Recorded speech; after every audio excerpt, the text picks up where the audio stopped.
प्रबुद्धजीवी नागरिकों, बच्चों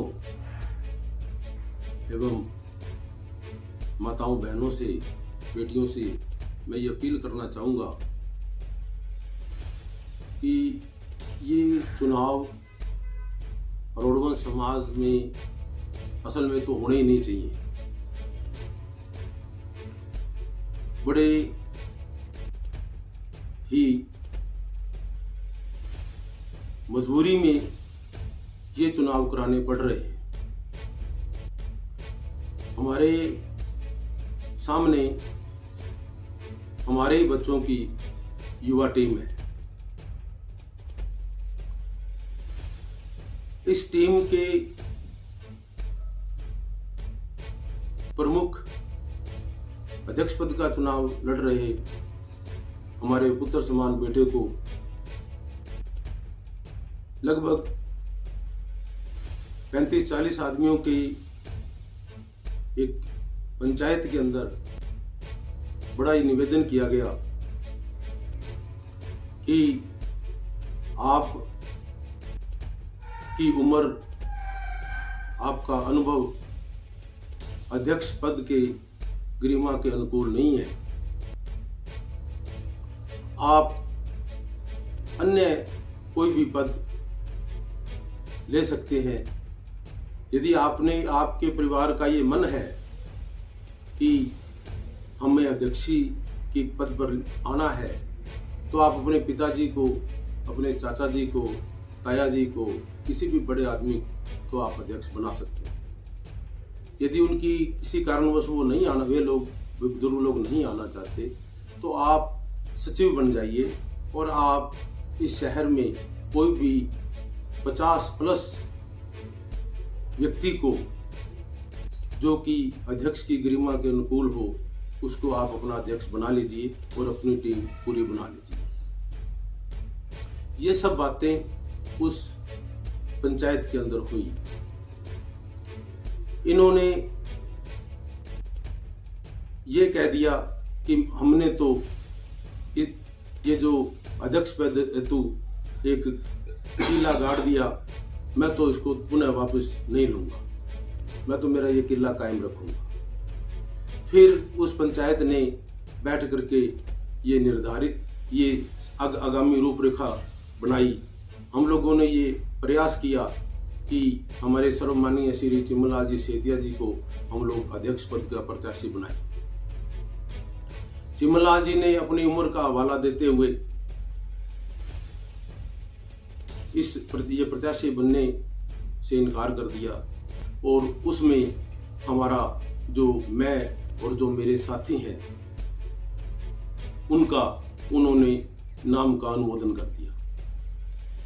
ये जो पंचायत थी, ये कोई रोडवंश की महासभा की या रोडवंश द्वारा नहीं थी, ये शहर के कुछ प्रबुद्ध लोगों ने ये पंचायत बुलाई गई थी। उस दौरान जब मेरा नाम आया और मेरे जो साथी हैं उपाध्यक्ष हेतु श्री जगदीश सिंह मरेजा, श्री कोषाध्यक्ष हेतु श्री कृष्ण जी मैदान, सचिव पद हेतु श्री रमेश जी काठपाल और सह सचिव पद हेतु राकेश नागपाल और प्रचार मंत्री पद हेतु प्रदीप मुंजाल, इन लोगों ने इस संस्था के बचाव हेतु इस टीम का चुनाव लड़ने के लिए एक निवेदन किया भी आप लोग ये जो हमारे ही शहर के हमारे ही बच्चा जो युवा साथी हैं, वो इस तरह की व्यवस्थाओं के अंदर बुजुर्गों के साथ मिल बैठ करके नहीं एक सर्वमान्य टीम बनाना चाहते, तो मजबूरन इस रोडवंश के चुनाव में जाना पड़ा। हमारे संस्था के संस्थापक श्री मुरारी लाल जी धूड़िया, श्री चरणदास जी नागपाल, श्री कुशाल चंद जी मक्कड़, श्री चाचा चरणदास जी पहुजा, श्री परमानंद जी छाबड़ा वगैरह हमारे बहुत से बुजुर्गों ने इस संस्था को अपने खून पसीने से सींचा है। मेरा इसके पश्चात भी जो पदाधिकारी लोग आए वो अपने अपने कार्य में सभी लोगों ने अपने अपनी अक्षमता के अनुसार अधिकाधिक कार्य किया। इसी बीच में वृद्धाश्रम की स्थापना हुई। वृद्धाश्रम की स्थापना करके भवन निर्माण हुआ। भवन के बनने के पश्चात वृद्धाश्रम भी अपने सही रूप में चलने लगा। ये एक शहर के अंदर एक बहुत ही बड़ा प्रोजेक्ट था जो रोडवंश समाज द्वारा ये चलाया जा रहा है। मेरा हमारे रोडवंश भाइयों से ये निवेदन रहेगा कि आने वाले समय में सर्वप्रथम तो मैं जो हमारे बच्चे नशे की ओर बढ़ते जा रहे हैं, हम लोग उनको रोकने का प्रयास करेंगे। जो ये बीड़ी, सिगरेट, पान, गुटखा ये आदि मुंह के अंदर सारा दिन जो चबा करके बैठते हैं, और हम लोग इनको ऐसे तरीके से, विधि से जो छुड़ाएंगे ताकि ये लोग अच्छे तरीके से बात कर सकें। सबसे प्रथम तो ये मेरा ये कार्य होगा। दूसरा, इसके साथ साथ सारी जनता को, हमारे रोडवंश समाज को संस्था से जोड़ना। हम लोग शहर का कोई भी हमारा रोडवंशी परिवार का सदस्य ऐसा नहीं छोड़ना चाहेंगे कि वो इस संस्था से न जुड़े। उनका अधिकाधिक उनको जो वोटर बनाना ये मुख्य कार्य रहेगा, और ज्यादा से ज्यादा जोड़ना। गरीब रोडवंशियों के लिए बहुत से कार्यक्रम चलाए जाने का प्रोग्राम है, महिलाओं के लिए, हमारे अच्छे पढ़ने वाले बच्चों के लिए। जहां तक बात है कि कंपटीशन, हमारे अध्यक्ष पद के जो सामने के प्रत्याशी है, उसने कहा भी कंपटीशन होना जरूरी है। कंपटीशन चुनाव के लिए होना जरूरी नहीं है। कंपटीशन काम के लिए होना जरूरी है। अभी अच्छे से अच्छा काम कौन कर सकता है, कंपटीशन उसमें होना चाहिए। अपने बुजुर्गों के साथ क्या कंपटीशन करना। हमारे सामने वाले प्रत्याशियों का ये कहना है कि बदलाव आना चाहिए। तो सामने की जो टीम है उसमें 2-3 जो व्यक्ति चुनाव लड़ रहे हैं वो तो पुराने पिछले लगभग 5-7 सालों में पदाधिकारी चल रहे हैं। जो उनके साथ घूम रहे हैं वो भी 5-7 सालों से पदाधिकारी थे। तो मुझे ये समझ में नहीं आ रहा कि ये बदलाव कहां से लाना चाह रहे हैं। अब भी वही व्यक्ति खुद चुनाव लड़ रहे हैं। तो बदलाव का अर्थ क्या है, हमें ये समझ में नहीं आ रही। जहां तक बात है इस शहर के अंदर अच्छे कामों की, तो ये शहर हमारे द्वारा किए गए जो भी अच्छे या बुरे कार्य हैं वो सब सारा शहर ये इस टीम, हमारी टीम के द्वारा, मैं अकेला नहीं हूं इस टीम में, हमारी इस टीम के अंदर जो भी जितने भी सदस्य हैं वो 55+60 के करीब हैं जो मुख्य सीटों पर है। और जो 2 सीट हमारे इस टीम में युवा और बुजुर्गों का एक पूरा कॉम्बिनेशन है जो अपनी अपनी उम्र के अनुसार जो जिस पद की गरिमा को ठीक बैठता है। जहां तक परिपक्वता का सवाल है कि जो कम उम्र का व्यक्ति बहुत बड़े काम कर सकता है, मेरा ये पंचायती रोडवंश के चुनाव है और रोडवंश के चुनावों में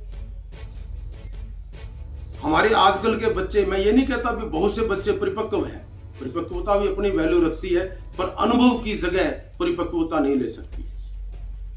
अनुभव होता है।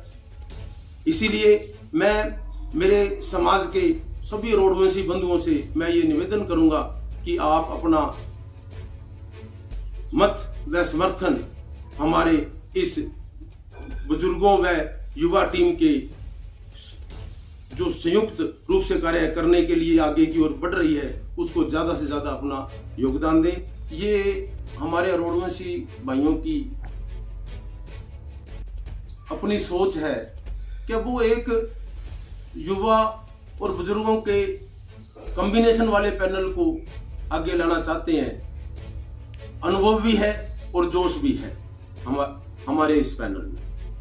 और हमारे एक एक व्यक्ति, जैसे कोषाध्यक्ष पर कृष्ण जी मैदान है, शहर के एक जाने माने बहुत बड़े ट्रांसपोर्टर हैं, उनको वो अमरनाथ सेवा समिति में बहुत से वर्षों से सेवा कर रही हैं। हमारे जो उपाध्यक्ष पद के प्रत्याशी हैं श्री जगदीश जी मरेजा, वो भी बहुत सी संस्थाओं से जुड़े हुए हैं। उनकी भी उम्र करीब 60 साल है। उनकी सेवाएं भी शहर में मरेजा परिवार की सेवाएं सारी दुनिया जग जाहिर है। हमारे जो सचिव पद के प्रत्याशी हैं श्री रमेश जी काठपाल, वे आज भी नंदीशाला के जो गौशाला में संचालन हो रहा है सचिव हैं, फूड ग्रेन एसोसिएशन के पदाधिकारी भी निर्विरोध पदाधिकारी रहे हैं और कई संस्थाओं में उन्होंने दान पुण्य का बहुत बड़े बड़े राशि के रूप में कार्य भी किया है।